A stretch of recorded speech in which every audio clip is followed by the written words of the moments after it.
안녕하십니까. 7월 30일 화요일 말씀 묵상 함께 시작하겠습니다. 오늘도 말씀 안에서 우리 모두가 주님의 은혜를 받고 기쁨이 충만하기를 간절히 기도합니다. 오늘 본문은 이사야서 66장 7절에서부터 14절까지 말씀입니다. 날마다 솟는 샘물에서는 10절부터라고 되어 있는데 저희가 어제는 6절까지만 묵상을 했죠. 오늘은 7절부터 14절을 묵상하도록 하겠습니다. 오늘 본문의 주제는 단 하나입니다. 하나님께서 회복시켜 주시고 그 회복으로 인해서 주체할 수 없을 정도의 기쁨이 임할 것이다. 너무나도 커다란 기쁨이 그들 가운데 임할 것을 보여주는데요. 우리도 이러한 기쁨을 맛볼 수 있기를 바라면서 묵상 이어나갔으면 좋겠습니다. 그럼 먼저 말씀 보시겠습니다.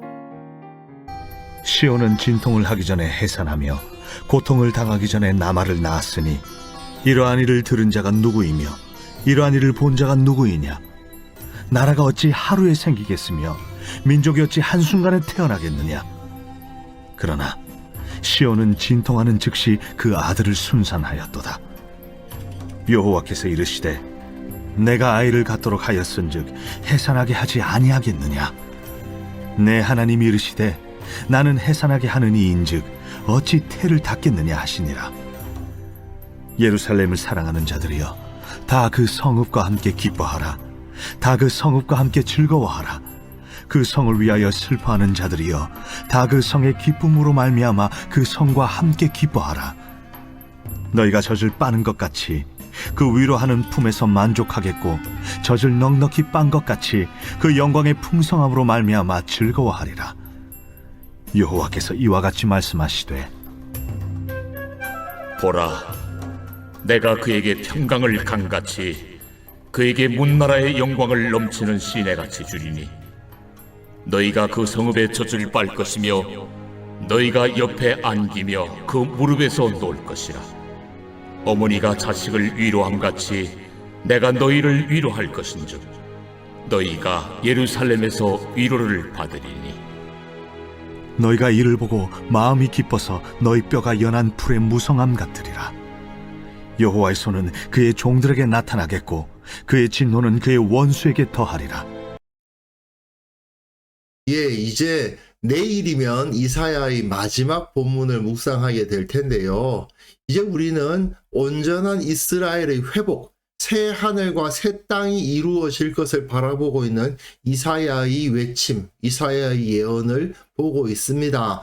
악인들은 다 징벌을 당하고 우상 숭배나 다름없는 모습으로 하나님을 섬기던 자들은 다 하나님의 원수로 여겨지면서 버려지고 남은 자들에게는 그야말로 상상할 수 없을 정도의 큰 기쁨이 임할 것이다. 하나님의 백성에게 큰 영광이 임할 것이다 하는 것을 오늘 본문이 보여주고 있습니다. 예루살렘 성을 여성으로, 어머니로 비유하고 그 성 안에 사는 사람들을 그 여인의 자녀로 비유하는 것은 이사야서에서 여러 번 반복되었고요. 다른 곳에서도 많이 나타나는 조금 많이 사용되는 상징입니다.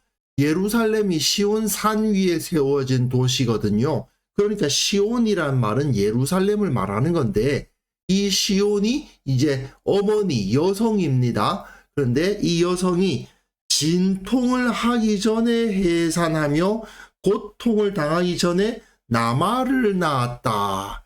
이 당시 여성들의 입장에서 말입니다. 결혼을 해서 아이를 낳는 것은 그 어느 것보다도 경사스럽고 자신의 영광을 높이는 것입니다. 그리고 특별히 아들을 낳으면, 딸보다는 아들이죠. 아들을 낳으면 그 여인의 위신은 그야말로 하늘을 찌르게 되어 있습니다. 당연히 아이를 낳는 것은 해산의 고통을 당할 수밖에 없는데, 그런데 이 예루살렘은 진통도 안 하고 고통도 경험하지 않고 아들을 낳았으니 이것보다 좋은 게 어디 있습니까?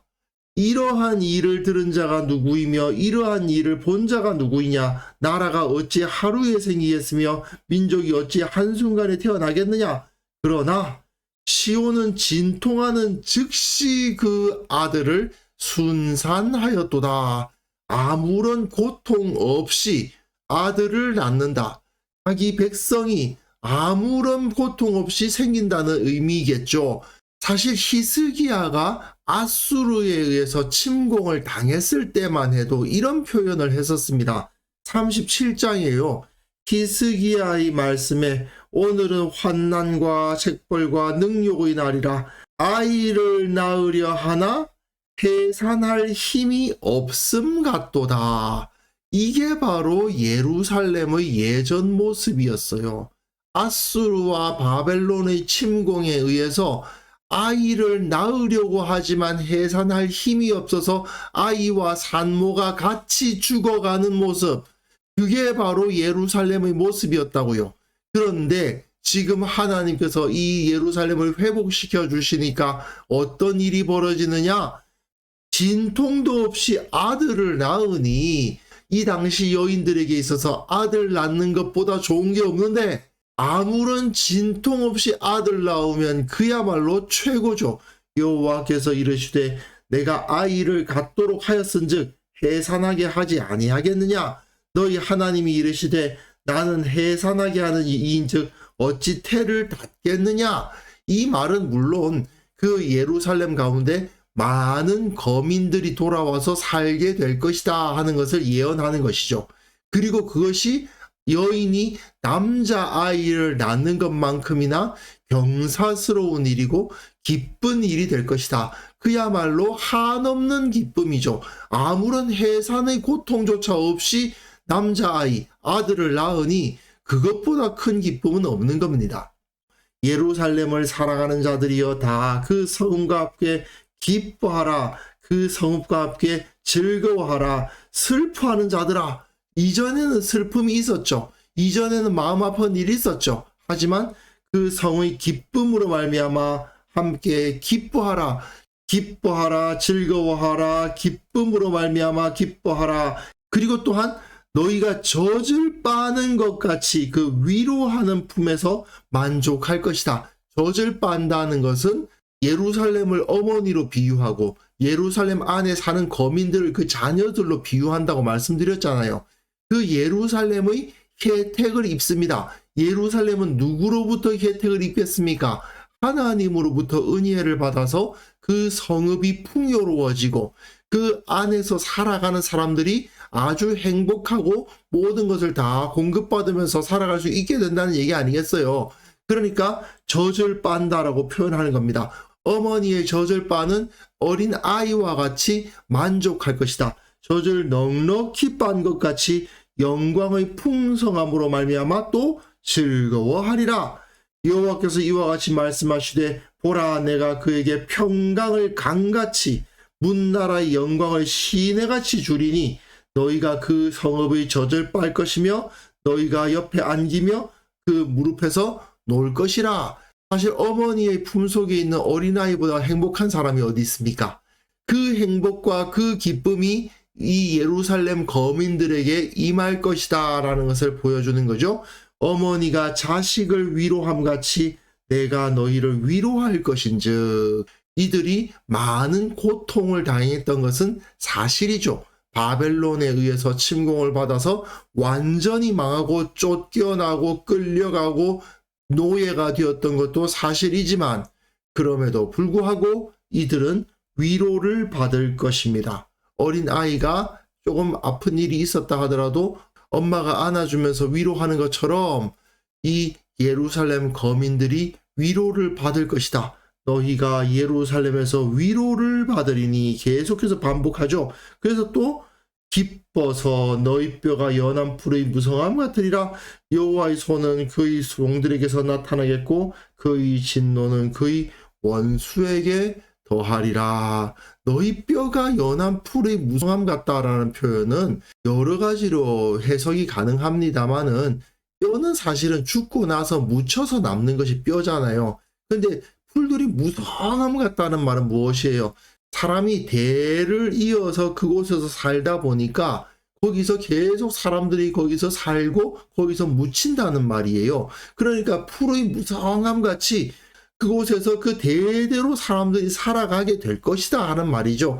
예루살렘은 그야말로 영원한 성읍이 되고 그야말로 많은 사람들이 살고 그곳을 고향으로 삼는 사람들이 많아지게 될 것이다. 그러한 영광을 예루살렘이 회복하게 될 것이다 하는 것을 말씀해 주시는 겁니다. 요한계시록을 보시면요.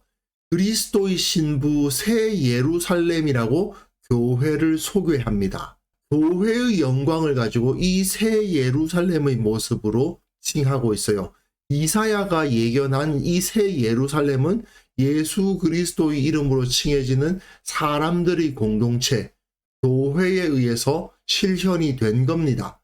그리고 지금도 교회는 부흥, 침체, 영광, 굴욕의 역사가 계속 반복되면서 그래도 하나님의 백성의 지위를 차지하며 하나님의 영광을 세상 가운데 나타내도록 그 역사를 감당하고 있습니다. 그러므로 우리는 교회의 일원 아닙니까? 하나님의 영광이 교회 가운데 나타나기를 기도하고 교회의 부흥을 열망하며 살아가게 마련인 겁니다.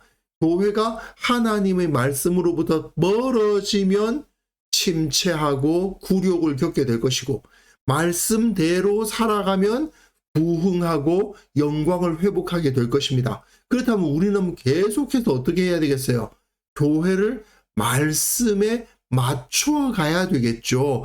교회의 모습이 계속해서 말씀에 어긋나지 않도록 조금 떨어졌다 싶으면 빨리 말씀 쪽으로 조정해가는 그런 역할을 우리가 감당해야만 됩니다. 그렇게 했을 때 우리를 통해서 하나님께서 교회의 영광을, 그 기쁨을 참으로 어린아이가 어머니의 품에 안겨서 젖을 빨고 평안을 누린 것 같은 그런 은혜를 우리가 충만히 받아 누릴 수가 있는 것입니다. 그래서 이 시간 함께 기도하실 때는요, 우리로 하여금 교회의 회복을 감당하게 하옵소서, 그 기쁨을 누리게 하옵소서, 우리 교회가 주님께서 주시는 은혜를 풍성히 받고 기뻐하며 즐거워하는 공동체가 되게 하옵소서. 함께 기도하는 시간 가졌으면 합니다.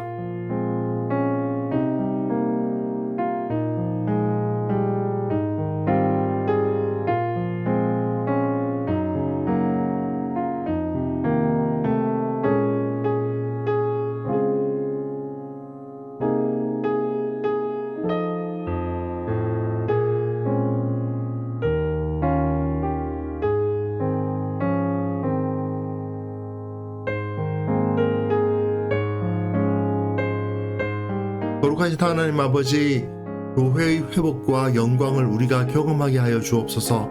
주님께서 주시는 영광과 기쁨을 온전히 누리게 하옵소서. 우리 교회가 그 은혜 가운데서 충만한 기쁨을 누리고 함께 즐거워하고 서로를 위해서 돕고 기도하는 그런 모습을 회복하게 하여 주옵소서. 오직 말씀이 가르치는 바를 따르게 하시고 주님께서 보여주신 그 영광의 길, 올바른 길을 걸어감으로 말미암아 주님의 영광 온전히 나타내고 예수님의 나라로서 설 수 있도록 도와주시기를 원하옵고 바랍니다. 주님, 한국 교회를 위해서 기도합니다. 이 나라와 이 땅에 교회의 영광이 회복됨으로 말미암아 정치, 경제, 사회, 문화, 이 세상의 모든 영역 가운데 교회가 주도권을 가지고 저들을 변화시키고 진리 가운데 세우는 역할을 할 수 있기를 원합니다. 주님, 무엇이 옳고 무엇이 진리이고 인간은 무엇을 위해서 살아가야 하는가를 명확하게 보여주는 그러한 공동체로서 교회가 서게 하여 주옵소서. 아버지, 한국 교회가 이렇게 회복됨으로 말미암아 주님의 영광이 나타나는 그 놀라운 기적과도 같은 역사를 우리로 하여금 보게 하여 주옵소서. 아버지, 오늘 하루도 주님께서 우리에게 기쁨으로 충만케 해주시기를 원하옵고 바랍니다. 항상 기뻐하라 하셨던 주님, 우리의 마음속에 기쁨이 넘치게 하여 주시고 우리의 기도에 응답하여 주시고 언제나 감사하며 주님을 높이며 살아가는 오늘 하루가 되게 하여 주옵소서. 주님께서 모든 것을 형통케 하시고 주님께서 모든 것 위에 지혜를 주시고 모든 것 가운데서 강건하고 평안을 누림으로 말미암아 주님께서 주시는 복을 충만히 누리는 사람이라 모두가 알게 되는 그런 역사를 허락하여 주옵소서. 감사드리옵고 예수님의 이름으로 기도합니다. 아멘.